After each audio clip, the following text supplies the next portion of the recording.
नमस्ते अस्तु भगवन् विश्वेश्वराय महादेवाय त्र्यम्बकाय त्रिपुरान्तकाय त्रिकाग्निकालाय कालाग्निरुद्राय नीलकण्ठाय मृत्युञ्जयाय सर्वेश्वराय सदाशिवाय श्रीमन्महादेवाय नमः।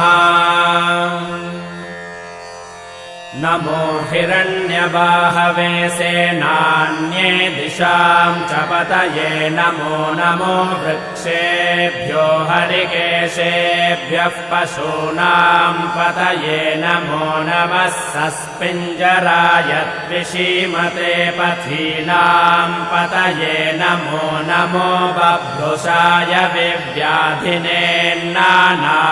पतये नमो नमो हरिकेशाय योपवीति